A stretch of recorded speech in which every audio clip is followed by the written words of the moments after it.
Welcome to Visualize, the podcast where collaboration fuels change. I'm your host, Chris Baker, and each week we'll explore incredible connections between nonprofits, businesses, and the community. This is a space where we highlight inspiring partnerships, uncover strategies for creating meaningful impact, and share stories that show how working together can make all the difference. Whether you're a nonprofit leader, a business owner, or someone just passionate about building connections, this podcast is for you. Welcome back to Visualize. So before we jump into today's episode, I want to give a huge thank you to our brand partner for this episode, Momo Adelatif with Visuals by Momo. Momo and the team at Visuals by Momo specialize in crafting videos that help nonprofits and businesses tell their story with heart, purpose, and impact. From heartful interviews to cinematic brand pieces, they will help you make your message connect. We are proud to have Momo and Visuals by Momo supporting this podcast. Visit visualsbymomo.com or check out the show notes so that you can see how to share your story. And now let's dive into today's episode. Today we have Deja Hasness from Global Development Solutions. Deja combines over 10 years in clinical nursing with expertise in grants and nonprofit development. As a GPC certified specialist and client and funder relationship manager at Global Development Solutions, she manages to help mission-driven organizations design impactful programs, secure funding, and advance health equity while training the next generation of grant writers. Welcome, Deja. Thank you. Thanks for having me. So can you tell us a little bit about your journey in, clinical nursing to grant writing? Yeah. How does that work? It was kind of more of a natural transition than it sounds. I started out in nursing, healthcare profession, caregiving towards others. It's really aligned with a lot of the missions of nonprofit work, right? Of that kind of outreach and being of service to others. So I did 10 years of nursing. I loved it. And when I started a family, I decided that I wanted to do something that would allow me to be at home a little bit more while still feeling that fulfillment of giving back to my community, being of service to others. Grant writing was kind of a natural fit for that. So I joined with Global Development Solutions, which is a firm that does this full service kind of development, grant writing, grant management process. And it really was a nice fit for me because I still get to work with these organizations that are making a big difference in the community, and that's fulfilling work. Oh my gosh, that's amazing. So what would you say is the most fulfilling project that you've worked on to help grant writing so far? That's a good question. They're all really fulfilling in different ways. To me, the best part of getting to be that grant writer behind the scenes is what the biggest difference to nursing truly is that in nursing, you're helping one person at a time. Mm-hmm. You can only do so much. You're one human to one human. I can help you get better after your knee surgery. I don't often know if you come back, unless you come back to see me as a nurse and show me how you're walking with your new knee. I don't often know how it turned out for you. So while the work is fulfilling, you don't get to see the end result. And then in the grant writing space, I get to help hundreds, thousands of people. One grant that I write can help 1,000 people at this nonprofit. So it's a huge impact, and I get to see the results of my work because we work with longevity with our clients. So I get to see that grant that we got last year or that 3-year grant that we got 3 years ago. What are the outcomes of that? How many people were really impacted by what I did behind the scenes from my computer? So it's really fulfilling. Can you go into a little bit more of potentially one of the grants that you did write that actually had the most impact for you personally, that you actually got to see either, 6 months, few years later? I've been a part of the team that's written some grants that were really impactful for an organization that does some child development and a youth serving organization. And I got to watch that organization grow phenomenally over the years. But one of the projects we worked on that didn't exist before and does now is a really great teen program, right? So this organization was serving younger youth, elementary aged and younger, even infants and whatnot. But there was this gap for the teens that they weren't receiving services and they didn't have anywhere to go. And so being able to help develop that program really from conception, creating budgets and doing the grant seeking around it. And now it's fully funded. They're serving so many teens after school, weekends, school holidays. They have this fully robust mentorship program for the teens. They're going to college. All of the teens that graduated last year ended up either in college or a career track of their choice. All that went to college had scholarships. It's just really amazing to see these teens that really didn't have that direction suddenly get it, and they have this place that they can go to get it. That was personally fulfilling for me to watch. You're actually getting to see them dream and have hope. Absolutely. For something different in their life. I think that's the most important and the most impactful probably journey that for me, when you're explaining it, that's what I'm getting. So absolutely. Yeah. It's lovely to watch children get to realize dreams and potential and see, that helping adults is obviously important as well. I love that and do that too, but you can really see the impact of your work when you watch children grow and thrive, and that's very fulfilling. Oh, wow. So how does your healthcare background influence the way that you think about nonprofit funding and program design? That's a great question too. So, funding in healthcare is so different than funding in the nonprofit space, although many healthcare providers are also nonprofits. They do fundraising too and grants and things like that in a different way. So some clients that I work with, I've worked with those in behavioral health and a few on the clinical side, but not many. Most of our clients are social service agencies. So it is different in that way, but I get to I think my healthcare background gives me a really great lens towards outcomes, looking at outcomes, planning ahead, what outcomes do we want to see, measuring those outcomes, looking at data. That really has influenced the way we work in that space. And knowing what I know about healthcare really informs some of those kind of organizational goals or project goals that we help our nonprofit clients to set for their programs. Wow. That's like a great way to look at it, and I really appreciate that. So talk a little bit more of just about global development solutions and the different tiers, structures that you guys have in place.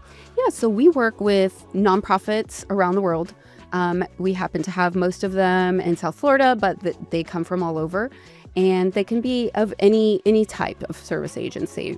We happen to have a lot in the social services arena, Sure. But anything from education. We have had healthcare clients working in the anti-poverty space, youth serving organizations, all kinds of things. So we work with a small number of clients per year because we are a boutique firm. So we offer we like to say white glove service. So it's really not just filling out the paperwork of writing a grant, although sometimes that might be the perception of what grant writers do. It's really not that. We really help you think through your programming and develop a really robust program that's going to be successful and have sustainability in the long term. Setting budgets, creating collateral materials. We do the full spectrum of the grant, right? So from the development, the funder prospecting, the development of the project itself, the grant writing, the compliance, the reporting, the data collection and evaluation. And we use a really wonderful grants management system that we actually developed in-house to help us be able to write more grants, right? Because we want our clients to be successful. We want to be able to write more grants. When you have a certain capacity, human capacity, it creates some limitations on what you can produce. And so we needed to find a way to economize what we're doing so we can write more grants.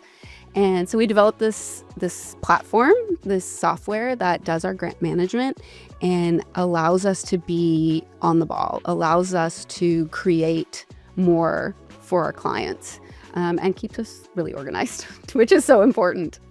I love it. Being more organized is always, something that we all need for any business, but also the fact that you're bringing in strategy and making sure that when they're looking at writing this grant, making out these programs and, where's the money going to be utilized, creating the collateral, but all of those stepping stones in that strategy is so important, and actually having an outside lens is extremely valuable. So I'm glad that that's what you guys do, because if it is just the writing of the grant, okay, you got the money, but what do you now do what? with it? Yeah. Yeah. And so really having that strategic plan in place. Sure. So that everything can flow the way it's supposed to, and you know exactly how it's going to work. Everybody knows what they're supposed to do. Right. You know where you're going. You know what's going to happen at the end of the grant term. And guess what? We help you set it up for your next request to be successful again. So the whole podcast is about collaboration, and Okay. you guys working with nonprofits in the way that you do is just phenomenal. But my question really is going to come back to partnership is really central to grant writing. So can you share how you've helped organization build stronger funder relationships? Yeah, that's a great question.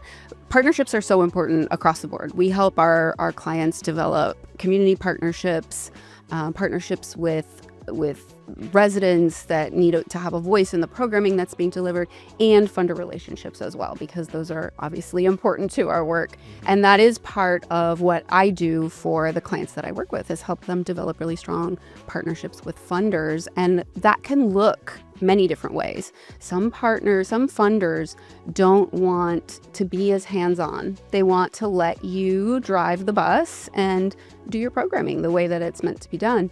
And they're not, they'll hear from you when you get your report. They're okay. They don't need a lot of hand holding and touching base. And then there are others who really enjoy that process. They like coming to your events. They like seeing what you're up to. They like getting pictures emailed to them. They like seeing their names on your social media. So you have to know who you're dealing with. Who is this funder? How do we partner with them in a way that they feel happy and confident and really value the partnership that they have with their nonprofits? And it's different for everyone. So it's really important to get to know who is your funder? What do they like? How can we get them engaged, right? Do they love to come volunteer? To bring their whole team to a volunteer day? Let's have a volunteer day and let them come out and work in the gardens or paint the walls. It can be something very simple. Or do we invite the CEO to come to one of our big bashes, let them come to our gala or some celebration of client success? Or is it really just sending them some success stories from the clients that we've served to really see the impact of their dollars in a really real way? Maybe they don't need to be the wined and dined and shown all of the applause that some might want, but many don't. And so it's really about who you're serving. And so sending them a photo with a success story of a client who has done something incredible this year really makes their day. No, and I think that's very valuable. A lot of the work that Visuals by Momo has done specifically is capture of those, because they need that success story. They need that case study documented so they can give it back to the funder, so that that money they can look forward to it next year or the year after that, or however the cycle is. And it's very valuable to make sure that's partly written in. Yes. Because a lot of the times that's part of this missing, especially if the funder is asking for it and they don't actually have the capacity to do it. It's like, oh gosh. So I think that's fantastic, because honestly, you are right. Every funder wants something different. They're going to approach everything different. They're going to show up different. They're going to ask for different things. And having that strategy of asking the right questions, I think, is where you guys are going to shine the most for helping that nonprofit work through that. It just takes a little bit of planning. Yes. That's all. Wonderful. So you also train emerging grant writers. Yes. So how does that training get shaped in the view of collaboration? I love that question. So the training that we do with emerging grant writers is really kind of our way of giving back into this industry and raising up the next generation of folks who will do this work, right? Because it's funny that you rarely encounter someone in this space who says, I started out my career as a grant writer. I always wanted to be a grant writer. I went to college. I said, I want to be a grant writer. That's never the case. We always kind of trip and fall and find ourselves being grant writers. It's oftentimes the folks who find themselves writing grants found themselves there on accident. You know, there's no one to do it. And you're a good writer, Chris. Here, just Can you write this? And then you go, okay. And you get one grant, and suddenly that's your job, is to write all the grants. So that's how a lot of folks land into this profession. And as a result, it's mostly older career seasoned folks that have had various other backgrounds and careers, but found themselves in grant writing, right? But how do we bring in the youth? How do we bring folks of this younger generation who have so many great ideas, so many skills that the rest of us might not have because, hey, we weren't around our whole lives for the internet space or technology. I don't know how to use these apps, but we bring in these younger folks and they have such fresh ideas. They're so tenacious. It's really inspiring. And I love showing them this world. And they're, of course, always so driven to make such a difference, right? So it's really lovely. It's something fun that we do and something that allows us to pour back in to what we do to continue beyond our time. And so in that process, when we're training our emerging grant writers, we cover everything that we do, the way we do it and the way that we found success. And we show them there's no secrets. We show them the way that has been successful for us. So that's always very interesting. But one of those things that we go into that we cover with them is partnerships and creating partnerships with your clients and how that looks. How do you interact when you have to make a call to a funder? How do you interact when you have to get a support letter on behalf of one of your clients? What do you ask? What are the expectations? What's the process? What does it look like? And how it is not prescriptive. I think that's so important because a lot of people, especially if you're not familiar with this space and this work, they want a prescription or a script or a step-by-step directions. And it doesn't always go that way. It's a bit of a natural rapport that you build and you feel things out and you move with the flow. And so that's not something that you just necessarily know how to do. It takes a little bit of practice. It's relationship building.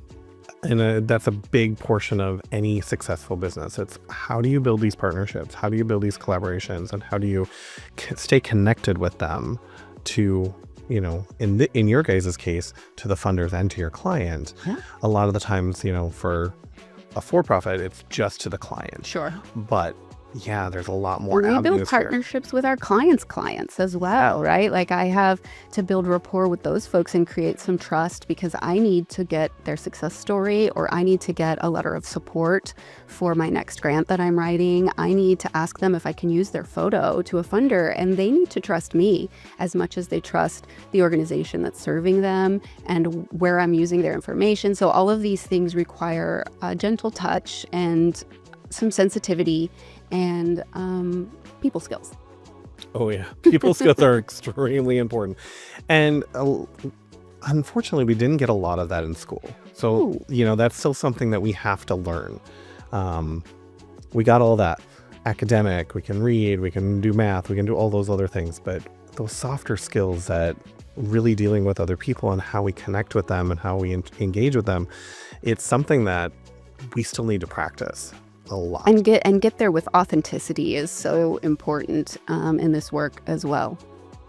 So looking ahead, what kind of collaborative projects are you most excited for? I was actually just talking with a client today about a collaboration between two of my clients, actually, that want to connect because they both received the same funding from the same funder, and that funder values partnerships. That is a really big theme right now from funders. They really, obviously, it reduces, that duplication of efforts. It creates more opportunity for the clients that we're serving. It gives us access to another kind of pool of potential clients to serve. So partnerships are so important to funders right now. It is a hot issue. And one of those clients reached out and said, I know you work with this other client. Can we connect? Because I really feel like there's so much work we could do with one another on these two projects. And one is a youth serving organization and the other serves in the program that we're working with mostly adults. And there can be all of this crossover, right? Because this organization has a ready-made pool of folks who could benefit from the work of the other. So being that bridge between these two nonprofits to create something really great that can be twice as good as either doing the great work that they're doing individually is just so rewarding, right? What's better than that? I get to watch my two babies get married. It's kind of like that. You raise these two little guys from infancy, and then they grow up, and they go off happily ever after together. I would love to see that kind of marriage of really incredible work from two different points of view, because nothing exists in a silo, right? The folks that are being served in a nonprofit at a literacy nonprofit don't only need literacy skills. There's other things going on with them. And if they're hungry, if they have a toothache because they haven't been to the dentist, they can't learn. They're not going to study. So how do we address all of these needs but still stay mission focused? The answer is partnerships. Oh, 100%. That is one of the most valuable reasons that we're here. Like collaboration and making those partnerships, you're affecting and helping the lives of the community. And one of the biggest things is, like you just said, most people need multiple things, and a lot of nonprofits can't service everything. They don't wrap around to everything. Right. But they're really good at one certain thing. But now if they can connect with another nonprofit that can offer this other piece, you're helping that one individual or that family or whatever the case may be in a bigger way. And then they can be more successful in all those areas. Right. And they can actually go forward and have more hope and have more, their dreams actually become reality, so that they can hopefully pay it forward in the future. Or pass Definitely. on. So, wow, that's really good. I do have a question a little bit more on the grants side here, because one of the topics that I've actually been talking about is multiple nonprofits going in for the same grant. Like they collaborate. Yeah. Have you seen a lot of that? Yes, especially lately. Like I said, collaboration is such a hot ticket item right now that I even saw recently a grant that I think 9 or 10 organizations went in together in collaboration. And it was encouraged for them to do so. They wanted this kind of really collaborative effort. And so they all came together, and you might have your doubts that 10 different organizations with all these different brains and ideas and thoughts on how things should be done. How do you really merge that into one cohesive project? They did it, and they got funding. So I really encourage nonprofits to create those partnerships. And it's not a competition. We're all here doing the same work for the same folks if we're all in the same community, and we can do it together and be even more successful, because when we're stabilizing those clients in all these different ways, they're going to be more successful in all of those ways. So yes, by seeing, especially, I think it's new to see those larger collaborations among multiple agencies.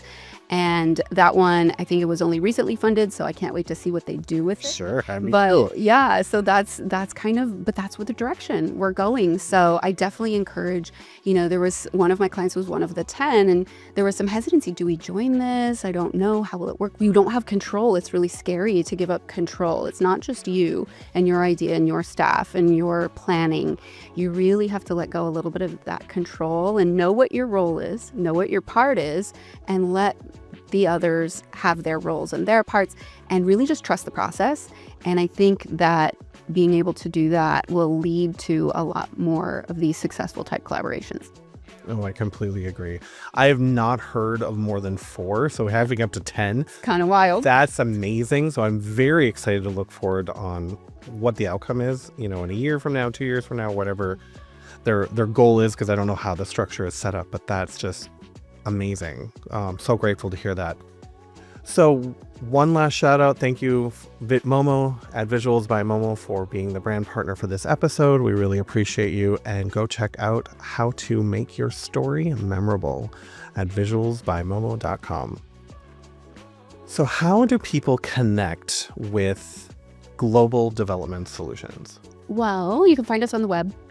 And LinkedIn is a really great way. We're pretty active on LinkedIn with sharing things. We do a lot of free webinars and masterclasses and things that are kind of a little bit starting out. Like if you're curious about grants and you want to learn more about what someone in this space would do. We do a lot of that type of education and live webinars and things like that. We take new clients only during the kind of May to December period when things slow for us. And so we always encourage folks that are interested in having those kinds of conversations to reach out in that time frame, because then we get really busy with we call it March Madness, which really isn't just March anymore, but deadline season becomes upon us. And so we work really, really hard with the clients that we've already onboarded during that time. So we are online, we are on Instagram, we are on LinkedIn, and our grant management platform is called GEMS. So it's Grant Easy Management Systems, and that is also online and available. Actually, there is a free version of GEMS that's available online. So if you are just a small nonprofit, and of course, funds are always in short supply, you can get a free GEMS account and use GEMS for grant management. It is super, I love it, but of course I'm biased because I had a part in its development, but it's made by grant writers, so it's the perfect thing for grant writers. So we do what we can to give what we have back into the community, and we welcome anyone to come join us. That's fantastic. So check out the website at gdsgrants.com.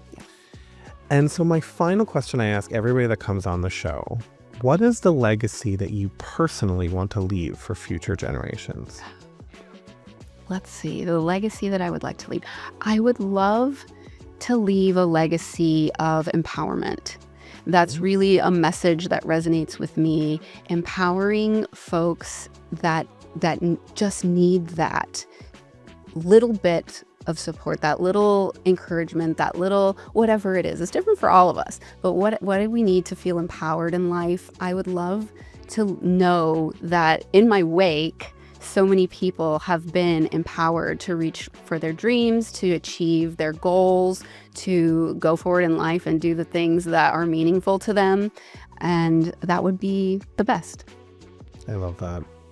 I'm all for empowerment. Like, everybody needs to have, the movement forward. Yeah. And so that's fantastic. Deja, thank you so much for coming on Thank you. Today's episode of Visual Eyes Podcast, and we'll see you in the next episode. Thank you. Thanks so much. Thank you for joining me on this episode of Visual Eyes. We hope that the inspiration and practical insights can help you foster stronger connections and meaningful change.